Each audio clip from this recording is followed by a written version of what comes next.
بسم اللہ الرحمن الرحیم۔ سوال میٹابولزم سے کیا مراد ہے؟ میٹابولزم کی تعریف کیجیے۔ جواب ہے، انابولک انرجی استعمال کرنے والے اور کیٹابولک انرجی خارج کرنے والے عوامل کے مجموعے کو میٹابولزم کہتے ہیں۔ اس کے علاوہ تمام جانداروں مثلاً پودوں، جانوروں، فنجائی اور بیکٹیریا میں سینکڑوں کیمیائی عوامل وقوع پذیر ہوتے ہیں جن مجموعی طور پر میٹابولزم کہا جاتا ہے۔ میٹابولزم میں تعمیری اور تخریبی دونوں طرح کے عوامل شامل ہیں۔ سوال: انابولزم اور کیٹابولزم میں کیا فرق ہے؟ یا کیٹابولزم اور انابولزم سے کیا مراد ہے؟ یا کیٹابولک تعاملات میں کیا ہوتا ہے؟ جواب: کیٹابولزم ایک تخریبی کیمیائی عمل ہے جس کے نتیجے میں پیچیدہ نامیاتی کمپاؤنڈ سادہ کمپاؤنڈ میں ٹوٹتے ہیں۔ اس عمل کے نتیجے میں انرجی کا اخراج ہوتا ہے اور یہ انرجی جانداروں کے بہت سے افعال کو سر انجام دینے کے لیے استعمال ہوتی ہے۔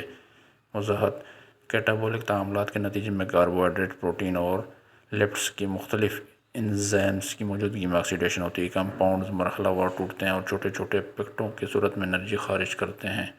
انابولزم ایک تعمیری کیمیائی عمل ہے جس کے دوران نئے خلیے بنتے ہیں۔ کاربوہائیڈریٹ کا پودوں میں بننا اس کی ایک مثال ہے۔